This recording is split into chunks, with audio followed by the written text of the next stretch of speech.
আজকের পর্বে অনেক গুরুত্বপূর্ণ এবং মজার একটি জিনিস দেখব। সেটি হলো কিভাবে বিভিন্ন শর্তের উপর ভিত্তি করে আমরা বিভিন্ন কমান্ড রান করতে পারি। বাস্তব জীবনে আমরা যেমন বিভিন্ন শর্ত ব্যবহার করে কাজ করে থাকি, একইভাবে প্রোগ্রামিং করার সময় এমন পরিস্থিতির মুখোমুখি হলে কিভাবে সেটি করব তা বোঝার জন্য আমরা শুরুতে একটি মজার উদাহরণ দেখব। মনে করুন কিছু বন্ধু মিলে তাদের অন্য একজন বন্ধুর বাড়িতে বেড়াতে যাচ্ছে। তো তারা সেখানে গিয়ে কিভাবে মজা করবে সবাই মিলে সেটার একটা তালিকা তৈরি করছে। তালিকাটা এরকম: যদি আকাশে জ্যোৎস্না থাকে তাহলে আমরা নৌকা দিয়ে ঘুরে বেড়াবো, অথবা যদি ছাদে বসার ব্যবস্থা থাকে তাহলে ছাদে বসে গল্প করব, অথবা রুমে বসে একটি ভালো মুভি দেখব। লক্ষ্য করুন এখানে তিনটি কাজের কথা বলা আছে, সাথে তিনটি শর্ত আছে। যেমন নৌকা দিয়ে ঘুরা হবে যদি আকাশে জ্যোৎস্না থাকে, ছাদে বসে গল্প করা হবে যদি ছাদে বসার ব্যবস্থা থাকে, আর আকাশে জ্যোৎস্নাও নাই এবং ছাদে বসার ব্যবস্থাও নাই এরকম হলে রুমে বসে ভালো একটা মুভি দেখা হবে। এখানে প্রথম যেই কাজটা বলা আছে সেটা যদি দিয়ে শুরু হয়েছে, এবং আমাদের এই সিচুয়েশনটাতে যদি দিয়ে যেই কথাটা আছে সেই কাজটা যদি আমরা করতে পারি তাহলে আনন্দে আত্মহারা হয়ে সেই কাজটাই করব।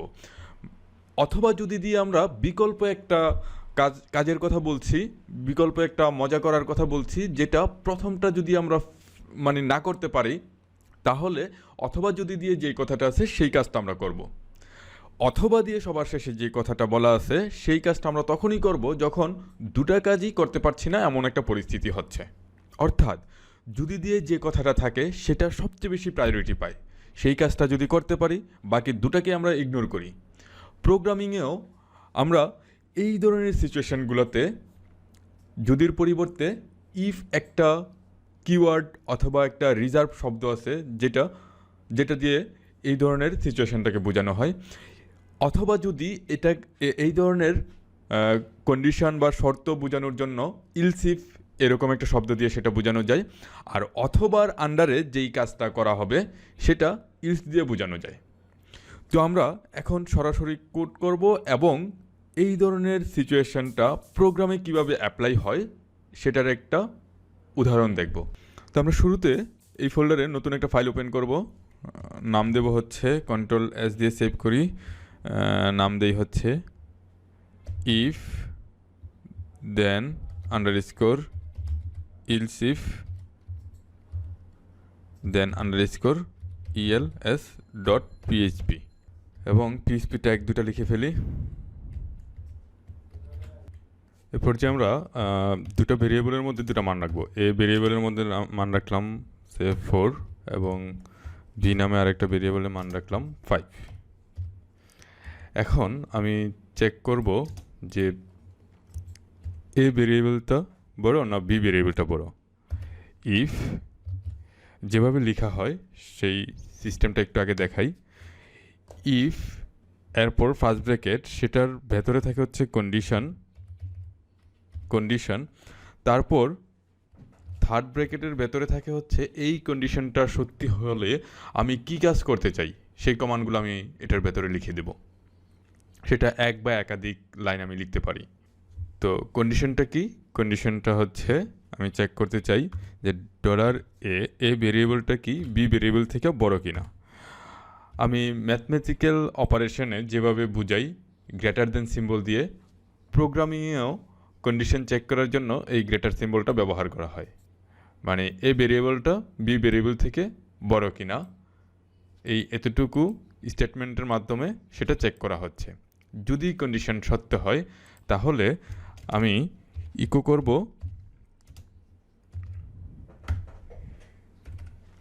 এ is greater than B. ওকে, এখন আমি যদি প্রোগ্রামটা রান করি তাহলে এখানে দেখতে পাচ্ছেন কোনো মেসেজ আমি দেখতে পাচ্ছি না। কারণ কি? কারণ এই কন্ডিশনটা আসলে সত্যি না। এ ভেরিয়েবলের মধ্যে আছে 4 আর বি ভেরিয়েবলের মধ্যে আছে 5। তাহলে এ তো বি থেকে বড় হতে পারে না, 4 5 থেকে বড় হতে পারে না। আমি যদি এই মানটা পরিবর্তন করে দিই, ধরেন এটাকে আমি মান দিই 6 এবং সেভ করি, এখন যদি আবার রান করি, আপনি দেখতে পাচ্ছেন a is greater then b দেখাচ্ছে। তাহলে আমরা প্রমাণ পাইলাম ইফ স্টেটমেন্টের মাধ্যমে আমরা কোনো একটা কন্ডিশন সেট করে সেই কন্ডিশনটা কেবলমাত্র সত্যি হইলে একটা স্টেটমেন্ট রান করতে পারি। এখন মনে করুন আমি একটা কন্ডিশন যখন ফেল করবে সেই সিচুয়েশনে কি কোডটা রান করতে চাই, সেটা করার জন্য আমি ইলস ব্যবহার করতে পারি। মানে ইফ দিয়ে যেই কন্ডিশনটা আছে সেই কন্ডিশনে যেটা আছে সেই কন্ডিশনটা যদি মিথ্যা হয়, তাহলে যেই কাজটা করতে চাই সেটা আমি ইলসের ভেতরে লিখে দেব। তাহলে অথবার ভেতরে বেসিক্যালি ইফের ভেতরে যেটা আছে সেটা মিথ্যা, মানে এ বি থেকে বড় না, তাহলে অবশ্যই বি এ থেকে বড়। এই মেসেজটা আমি দেখাইতে চাই। ওকে, এখন আমি যদি এই মানটা পরিবর্তন করে দেই, সে ধরেন বি এর মান হয়ে গেল এখন 7, তাহলে ইফ কন্ডিশনটা কি আর সত্য হবে? 6 7 থেকে বড় না, কারণ 6 মানটা হচ্ছে এ আর 7 মানটা হচ্ছে বি এর। ওকে, সেক্ষেত্রে আমি মেসেজ দেখব কি বি ইজ গ্রেটার দেন এ।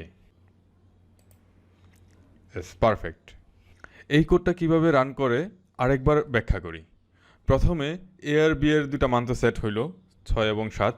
এখানে এসে চেক করবে যে এ ইজ গ্রেটার দেন বি, এই কন্ডিশনটা কি সত্যি কিনা।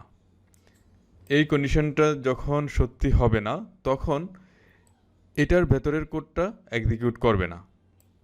তারপরে এসে দেখবে ইলসের ভেতরে যেটা দেওয়া আছে সেটা এক্সিকিউট করে ফেলবে। আবার এই কন্ডিশনে যদি সত্যি হয়ে যায়, তখন কিন্তু এটাকে আর সে এক্সিকিউট করবে না, তখন এটাকে এক্সিকিউট করবে। আমরা এই কাজটাকে আরও একভাবে করতে পারি, সেটা হচ্ছে ইলসটা কেটে দিয়ে আমি যদি এখানে আরেকটা ইফ লিখি, ইফ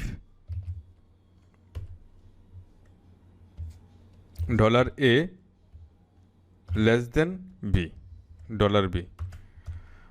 মনে করুন প্রথমে আমি চেক করছি যে এ কি বি থেকে বড়, সেটা চেক করে একটা মেসেজ দিছি। তারপরে আবার আরেকটা কন্ডিশন লিখছি যে এ কি বি থেকে ছোট, তখন আমি লিখছি তাইলে বি হচ্ছে গ্রেটার দেন এ। এখনও সেম আউটপুটই দিবে। Yes, perfect. তো এই কোডটা যেভাবে কাজ করে, 5 নাম্বার লাইনে এসে কন্ডিশনটা চেক হয়। চেক হওয়ার পরে এই কন্ডিশন তো মিথ্যা, এই লাইনে আর এক্সিকিউট হবে না। 8 নাম্বার লাইনে এসে আবার এই কন্ডিশনটা চেক হয়, এই কন্ডিশনটা যেহেতু সত্য, এটা এক্সিকিউট হবে। তো এই কোডটাকে আরও একভাবে লেখা যায়। সেটা কিভাবে? আমরা এই ইফটাকে পরিবর্তন করে এটাকে ইলস ইফ লিখে দিতে পারি। তো আমি এই কোডটাকে কপি করে নিচে লিখি, যেন আমার পুরাতন কোডটার সাথে আমি কম্পেয়ার করতে পারি যে এইভাবে প্রেজেন্ট করার মধ্যে আগের থেকে পার্থক্যটা বেসিক্যালি কোথায়। এখানে খুব সূক্ষ্ম একটা পার্থক্য আছে, আমরা সেটা একটু মনোযোগ সহকারে দেখব। আমি সেকেন্ড যে ইফটা সেটাকে আমি ইলস ইফ করে দিছি, এক্স্যাক্টলি সেম কাজ হবে। এটাকে আমি যদি বাংলায় পড়ি, ইলস ইফ বাংলা মানে দাঁড়ায় হচ্ছে অথবা যদি, আর ইফ অর্থ হচ্ছে যদি। তো উপরে ছিল হচ্ছে দুইটা ইফ আর নিচে হচ্ছে ইফ তারপরে ইলস ইফ। এটা আর এটার মধ্যে পার্থক্য হচ্ছে প্রথম দুইটা কন্ডিশনই চেক হবে, মানে যদি দিয়ে যতগুলা কন্ডিশন আছে সবগুলা চেক হবে। আর ইফ ইলস ইফ এরকম কন্ডিশনগুলোর ক্ষেত্রে যখন ইফ কন্ডিশনটা সত্যি হবে, এই ইলস ইফটা আর চেকই হবে না। মানে ইলস ইফের সাথে ইফের একটা ডিপেন্ডেন্সি আছে। আমরা যদি স্বাভাবিকভাবে একটু চিন্তা করি আমাদের কথাবার্তায়, ধরেন আপনি এমন একটা কন্ডিশন ব্যবহার করলেন যে অথবা যদি আকাশে জ্যোৎস্না থাকে তাহলে আমরা ছাদে বসে আড্ডা দেব। তাহলে আপনার কথাটা তো একটু কেমন মনে হবে, সাথে সাথেই যে শুনবে সে জিজ্ঞাসা করবে, আচ্ছা অথবা যদি তুমি বলতেছো, তো যদি দিয়ে কি কথা তুমি বলতে চাচ্ছিলা সেটা আগে বলো। একইভাবে ইলস ইফটা হচ্ছে টোটালি ডিপেন্ডেন্ট হচ্ছে তার ইমিডিয়েট ইফের সাথে। আমি এই ইলস ইফের পরে আরেকটা ইলস ইফ লিখতে পারি। সে ধরেন আমি এখানে বললাম যে ইলস ইফ এ সমান সমান 0 অথবা ভেরিয়েবল এ সমান সমান ভেরিয়েবল বি। তাহলে এক্ষেত্রে যেটা হবে, প্রথম যে ইফটা আছে সেটার আন্ডারে হচ্ছে এই দুইটা ইলস ইফ আছে, প্রথম কন্ডিশনটা যদি সত্যি হয় সেক্ষেত্রে এই কন্ডিশনটা কিন্তু চেকই করা হবে না। Else if dependent to immediate if. কিন্তু এটা যদি সবগুলো যদি ইফ হয় তাহলে যেই কাজটা হবে, ধরেন এটা সত্যি হয়েছে, এ এর মানটা বি থেকে বড়। আমি প্র্যাকটিক্যালি উদাহরণটা দেই, আপনার হচ্ছে ভিজুয়ালি চিন্তা করতে সুবিধা হবে। ধরেন এ এর মান হচ্ছে 8 আর বি এর মান হচ্ছে 7, সেক্ষেত্রে এই কন্ডিশনটা সত্যি হইল। এটা প্রিন্ট হয়ে গেল। তারপর এই কন্ডিশনটা কিন্তু চেক করা হবে। এটা বেসিক্যালি প্রোগ্রামটা যেভাবে কম্পাইল করা হয়, মানে পিএইচপি যেভাবে প্রোগ্রামটাকে রান করে লাইন বাই লাইন, সেটা আপনি হয়তো চোখে দেখবেন না। এটা হচ্ছে একটু সূক্ষ্ম বিশ্লেষণ। এই ইফ কন্ডিশনটা চেক করা হবে, এই ইফ কন্ডিশনটাও চেক করা হবে, কিন্তু যখন সেটা ইলস ইফ ছিল তখন এটা যদি সত্যি হয় এই কন্ডিশনটা চেকই করা হবে না, তাহলে আমরা খুব সূক্ষ্ম একটা পার্থক্য বুঝলাম যে আমরা যখন ইলস ইফ ব্যবহার করি তার আগে অবশ্যই ইফ দিয়ে কোনো একটা কন্ডিশন সেট করতে হবে, এবং ইলস ইফটা তার ইমিডিয়েট আগের ইফের সাথে রিলেটেড। ইফটা যদি সত্যি হয়ে যায় ইলস ইফটা আর এক্সিকিউটই হবে না। আচ্ছা, একাধিক ইফ আর হচ্ছে ইফের পরে ইলস ইফ, এই দুইটার মধ্যে যে একটা খুবই সূক্ষ্ম বিশ্লেষণ, সেই আলোচনাটা শুধু আলোচনার মধ্যেই থেকে যাচ্ছে। আমরা একেবারে প্রমাণস্বরূপ কোনো কোড দেখতে পাই নাই। এই জিনিসটা আমরা এখন প্রমাণস্বরূপ একটা এক্সাম্পল দিয়ে ব্যাখ্যা করার চেষ্টা করব। আমি সবগুলো কোড রিমুভ করে দেই, প্রথম দুইটা ইফ রাখি। প্রথমে আমি যেই কাজটা করব, একটা কন্ডিশন সেট করব যেটা সত্যি, দ্বিতীয় যেই কন্ডিশনটা সেট করব সেটাও যেন সত্যি হয় এমন একটা কন্ডিশন সেট করব। ধরেন প্রথমে আমি কন্ডিশন সেট করছি কি, if A is greater than B, A এর মানটা বি থেকে বড়। সে ধরেন আমি 8 দিলাম এ এর মান। দ্বিতীয় কন্ডিশনে সেট করলাম কি, এ এর মান বি থেকে ছোট। এটা না করে আমি বললাম কি, এ এর মান কি 8-এর সমান। আচ্ছা, একটা কিছু আরেকটার সমান বুঝাইতে ডাবল ইকুয়াল ব্যবহার করা হয়, মানে এইটার সমান এটা বুঝাইতে ডাবল ইকুয়াল ব্যবহার করা হয়েছে। মানে এ ভেরিয়েবলটা 8-এর সমান এটা বুঝাইতে মাঝখানে ডাবল ইকুয়াল ব্যবহার করা হয়েছে। তাহলে খেয়াল করুন, আমি প্রথমে বলছি যে এ বি থেকে বড়, এখানে যে মানগুলো আছে সেজন্য এই কন্ডিশনটা সত্যি। আবার সেকেন্ড যে ইফটা লিখছি সেখানে এ এর মান 8, সেটাও কিন্তু সত্যি। তাহলে এখানে আমি মেসেজটা দেব কি, এ ইকুয়াল টু 8 এরকম। এখন আমি যদি এই কোডটা রান করি তাহলে আপনি দেখতে পাবেন, যে এখানে আমি যদি রান করি তাহলে দেখতে পাচ্ছেন A is greater than B, A is two 8। আচ্ছা, এটাকে আমি একটা কাজ করি, এখানে স্পেস দিয়ে দিই, তাহলে আপনি বুঝতে পারবেন। এই লাইনের পরে দেখেন আমার কিন্তু দুটা ইফের ভেতরে যে কোডগুলো আছে দুটাই এক্সিকিউট হয়েছে। আচ্ছা, এখন এই কাজটা যদি আমি ইলস ইফের মাধ্যমে করি, প্রথমটা ইফ, তারপর এটা হচ্ছে ইলস ইফ, কন্ট্রোল এস। এখন একটু চিন্তা করেন তো, যদি আমার এই কন্ডিশন সত্য হওয়ার পরে এটাও চেক হইতো, তাহলে এই মেসেজও এক্সিকিউট হইতো, এই মেসেজও এক্সিকিউট হইতো। কিন্তু ইলস ইফের ভেতরে যেই কন্ডিশন আছে সেটা এক্সিকিউট হবে কেবলমাত্র তখন যখন ইফের মধ্যে যেই কন্ডিশনটা ছিল সেটা যদি মিথ্যা হইতো। ইফের মধ্যে যখন কন্ডিশনটা সত্যি পেয়ে যাবে তখন এটার মানে পিএইচপি প্রোগ্রাম চেকই করবে না, ইন্টারনালি চেক করবে না। সেজন্য ইলস ইফের ভেতরে কন্ডিশনটা সত্য হওয়ার পরেও এই কোডটা এক্সিকিউট হবে না। আমরা পুরো এভিডেন্সটা দেখি। আমার এখানে আমার কথা অনুযায়ী আউটপুট আসা উচিত A is greater than B, এই লেখাটা আউটপুটে আসবে না। কন্ট্রোল এস, ইয়েস, আপনি দেখতে পাচ্ছেন A is greater than B. তো আশা করি আপনি একাধিক ইফ স্টেটমেন্ট ব্যবহার করা এবং ইফ ইলস ইফ এভাবে ব্যবহার করার যে সূক্ষ্ম একটা পার্থক্য আছে সেটা ধরতে পেরেছেন এবং আপনি প্রাউড ফিল করতে পারেন। এটা খুব কম সংখ্যক প্রোগ্রামারই এই অ্যানালিটিক্যাল ব্যাপারটা নিয়ে ভাবে এবং জানে।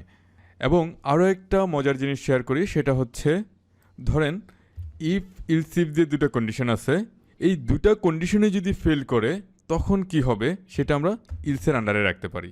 ইফ দিয়ে যেটা আছে সেটা মিথ্যা হইলে যেমন আমি ইলসের আন্ডারে রাখতে পারি, একইভাবে ইফ ইলস ইফ এরকম কন্ডিশনগুলোর পরে সবশেষে ইলস দিয়ে হচ্ছে আমি বুঝাবো উপরের সবগুলো কন্ডিশন যখন ফেল করে তখন ইলসের ভেতরে হচ্ছে কিছু কোড রান করতে চাই।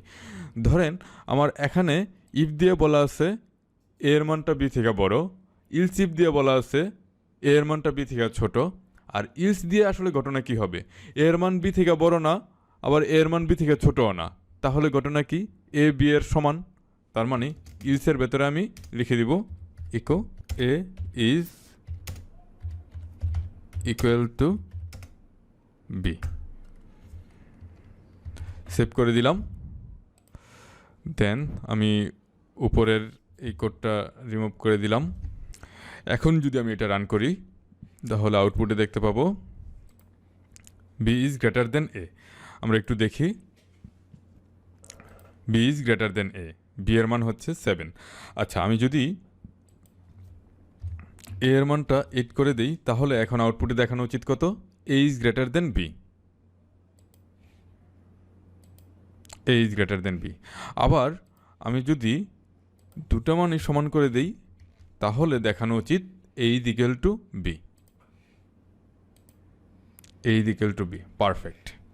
তো আজকে আমরা দেখলাম কিভাবে ইফ ইলস এগুলো ব্যবহার করে বিভিন্ন শর্ত আরোপ করে কোড এক্সিকিউট করতে পারি।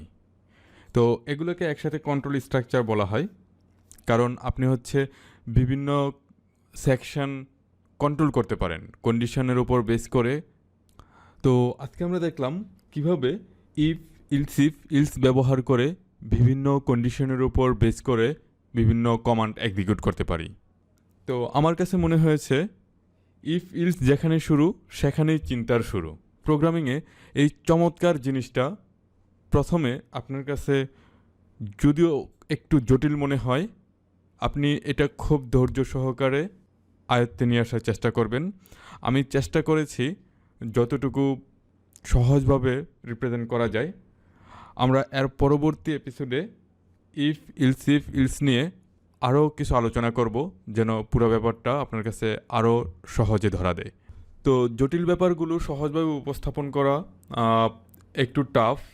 যেটা দরকার সেটা হচ্ছে আপনার ধৈর্য এবং খুব গভীর মনোযোগ। আমার প্রত্যেকটা কথা বোঝার চেষ্টা করবেন, নিজে একটু চিন্তা করবেন, সেক্ষেত্রেই আমার এফোর্টটাও সাকসেসফুল হবে, আপনিও খুব এনজয় করবেন। তো যাই হোক, আমরা পরবর্তীতে ইফ ইলস এটা নিয়ে আর একটু গভীর আলোচনা করব। সে পর্যন্ত সবাই ভালো থাকুন, হ্যাপি কোডিং।